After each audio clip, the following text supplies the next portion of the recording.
Hello, fellow gamers and people of the internet. Happy Halloween 2016. My name is Luke, otherwise known as Zerlith, and today I'm bringing you a video guide for the video game Halloween Forever. Alright, so the purpose of this guide is to help players such as yourself get the Hardcore Gourd Achievement, which is to beat the game on 1 HP mode. In addition, this guide also proves that it is possible to take that one little step further and actually just beat the whole game without ever taking a single hit of damage or without dying or anything. And I am coining that type of run the term the perfect pumpkin run. I will be doing this run on an early access build of the game, version 1.036. This is one build version before the final release of the game, which is actually built now, and it was built in the last 24 hours, and it will be releasing on Steam within a day or two. But alright, enough blabbing. Let's get this perfect pumpkin run and guide started. Spoilers, if I haven't said that yet. I will be using an unlocked character called A Skeleton. In my opinion, he is the most balanced character in the whole cast. Alright, so for the very first couple screens, just kind of like to speed run through. You only need to shoot one single bullet on this whole screen. You want to kind of go as fast as possible down to the very bottom of this room before the snakes who spawn get over to the hole. A Skeleton's probably the worst character for dealing with the snakes. You have to wait a really long time if you miss their first cycle. And yeah, just gonna head on over to the very first boss, Chainsaw Mega Maniac. And yeah, basically if you hit him, he runs fast. You kind of chill. He chills. You can use the edge of the arena to just kind of cheese him. If you wait too long, he will throw his chainsaw at you. Yeah, jumping over him is kind of difficult to do if he's chilled out, but as long as you keep him nice and fast, he's easy to jump over. This is going to a secret room where you will unlock Butternut Bro, as you know. If you've already unlocked him, you can get an extra life. Extra lives are not needed in this run, so I just skip it, because why do you need extra lives if you just never get hit and never die? They're useless. But I do believe getting the secrets is a little safer and faster. There's less enemies going towards the secrets, and they usually end up making the run a little faster too. So there's not too much to explain. And here's the final boss of level 1. Basically, you just kind of want to just be in this guy's face. Whenever you jump, don't get totally in front of his mouth. Like, never be in front of his mouth. Always kind of stay under his mouth. The bats, when he spits them out, they seem to have some invincibility frames, and your bullets might not destroy them, and they might end up killing you instead. Anyways, here we are, level 2. Not too much to explain, just going to the Bloody Mansion.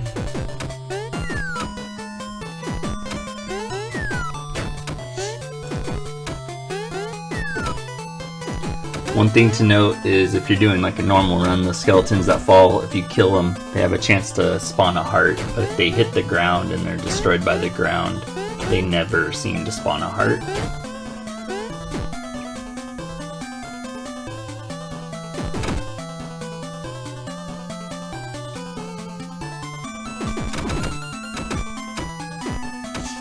In this part, I just kind of like to just use the platforms to just go on down. This boss is really easy to kill with say Butternut Bro. I think he can hit him 5 or 6 times on the top platform. a skeleton. I see you can only do 4 hits.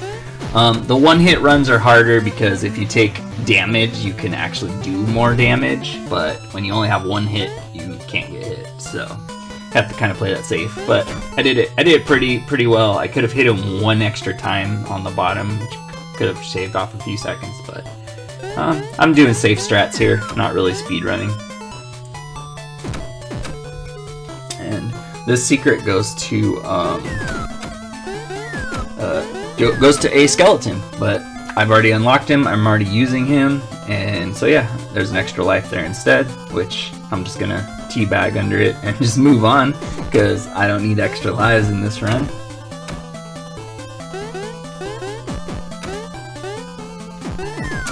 So this run's a little tricky. There's 4 falling skeletons, and I kind of just play super safe and just I know where all of them are, so I let them fall and I just back away or try to hit them too when they're falling.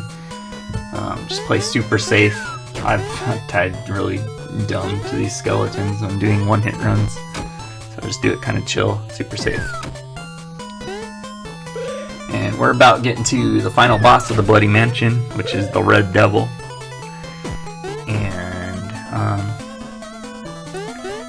He's pretty easy. Basically, the one thing you gotta know about Red Devil is just the pillar in the background, in the middle of the screen with the middle flame. His hitbox extends kind of to his forearm. So I've actually died where I didn't think I would die to him before. So I always kind of, stay away from that pillar when he's getting close in the middle of the screen, because yeah, dying doesn't feel good. Alright, this is level 3, and this is actually probably the hardest level, in my opinion, for me personally. I have a couple hang-ups on this level, so definitely need more practice on this level. If I was doing speedrun, I would definitely be just practicing the heck out of this level. Probably even just getting to this level, doing it, and then resetting the game, getting back to this level and doing it, and resetting the game. But yeah, there's lots of just random stuff that you just die, and there's not much room for error. Like you can see right there, I was getting a little crazy standing right next to that spike trap and killing the guy.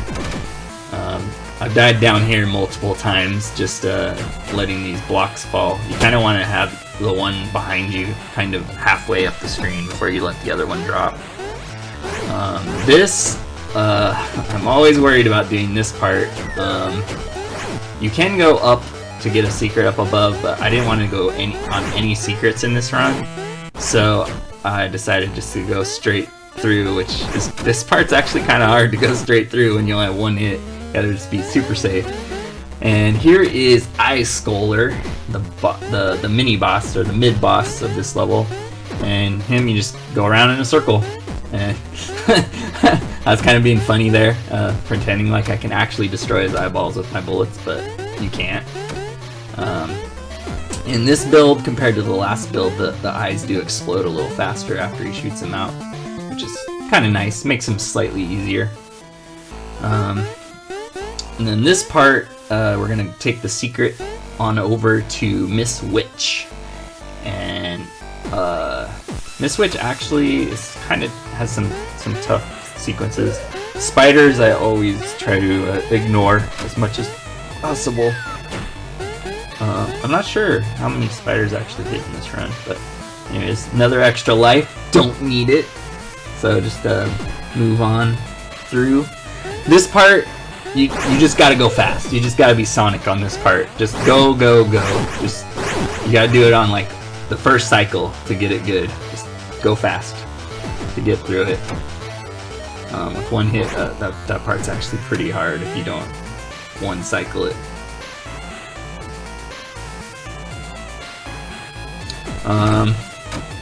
This part you can go like a lot faster down. I kind of brain farted for a second. I was like, what am I doing? So I kind of stopped. And but again, just doing super safe strats, 1 hit, not speedrunning. And then here's the final boss of level 3, which is the Necromancer. And I basically just stay on this one platform and just chill. And he just goes through a pattern, and yeah. Miss Witch is actually the best for killing this guy in my opinion, because her cats go really far across the screen. But yeah, not very hard at all. You just do what I just did right there and just stay on that platform. Basically you walk between like 2 different areas on the platform. And then, alright, so now we're on World 4, which is the spooky church, which had lots of frogs. This build of the game actually has more enemies than the last build has, and the release build will be exactly the same. Things that have changed is this next room here. You gotta be careful. Like, this room only had sleeping frogs before, so you just bypass them all, but now you got these guys. But I just kind of let the guy spit his little frog ear out, and then I just jump over all 3 of the enemies. So, alright, now we're to the first mid-boss, which is Man Leech. And he is very similar to the Chainsaw Mega Maniac in that if you hit him, he gets mad and he runs after you. And if you don't hit him, he chills out. So I like to let him chill out a little bit after he shoots his leeches out. And then I hit him to make him angry so I can jump over him, you know, in a more safe manner. And yeah. This room, if you hit the spiders, it kind of sucks. Don't hit the spiders. They get very angry and it hurts, and you probably will die with 1 hit if you hit the spiders.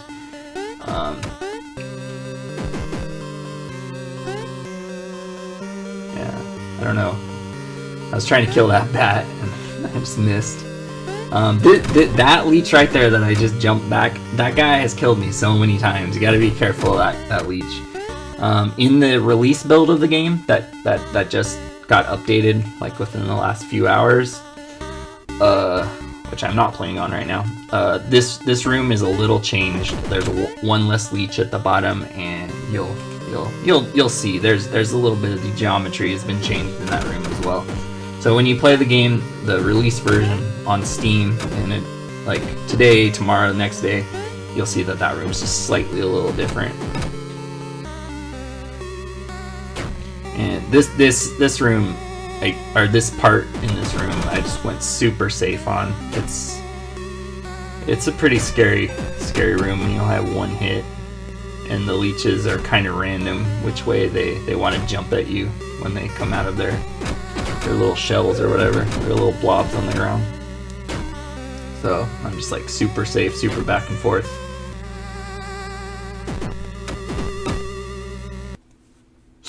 And then here we are to the final boss of World 4, which is the Frog King. And I think the Frog King is like probably the easiest boss in the game, in my opinion. Well, maybe Big Bat's a little easier, or they're about the same, but I don't know. This guy really poses no threat. I guess with like Pumpkin Man or maybe Miss Witch, I almost got hit by that frog there, but I actually don't think I've ever died to this boss in my life, ever. So that would have made me cry, and that would have been a first. But yeah, I almost got hit by that frog. But yeah, that guy, there's no strats really for Frog King. Just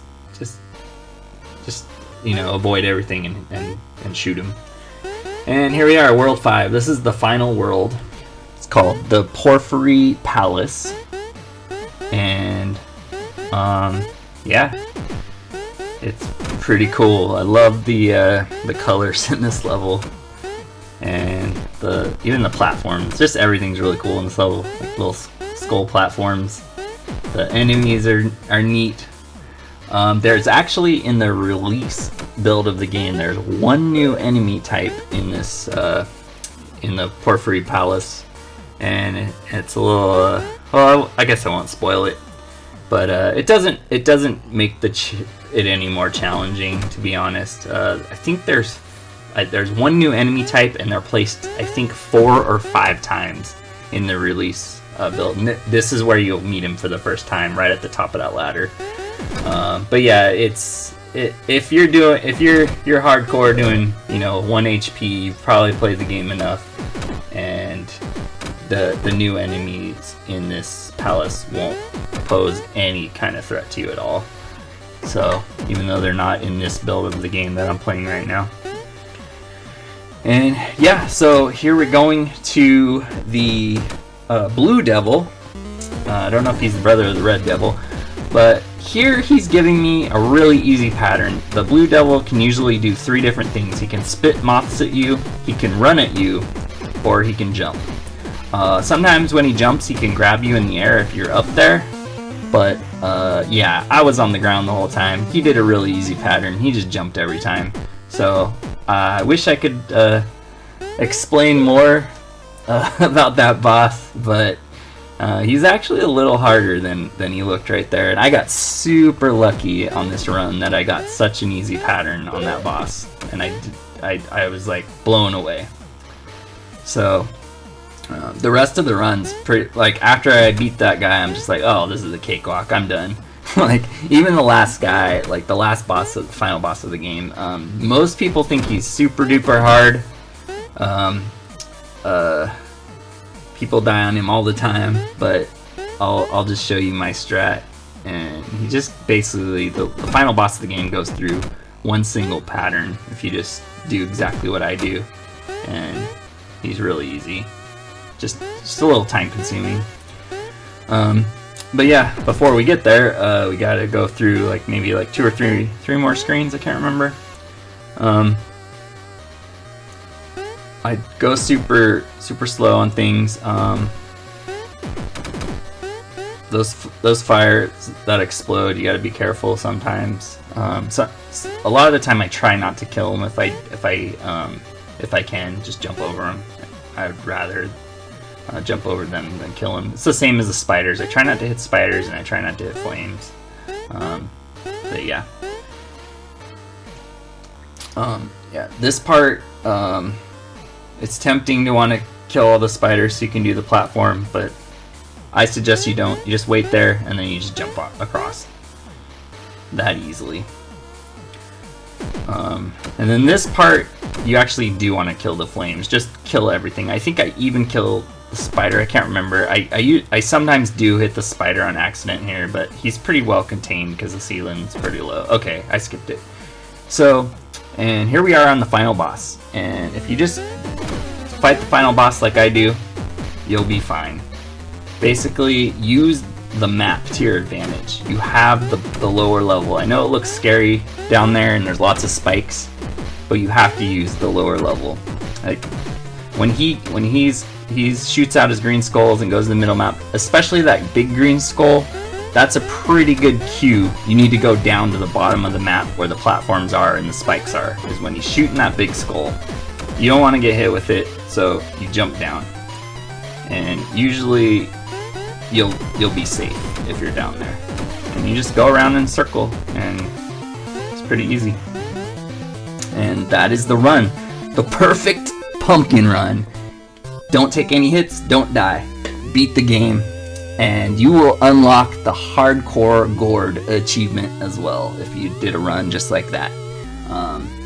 If you're doing the Hardcore Gourd for the first time, it is a little relaxing if you get extra lives, and if you basically get hit like maybe 5 times. But yeah, anyways, thanks for watching, and I hope this guide helps whoever it needs to help. And if you're somehow watching this video and you haven't picked up the game yet, it should be released on Steam within the next couple days, so pick it up if you haven't already. It's only $5. It's a really great little retro platformer, and happy Halloween. Take care, guys.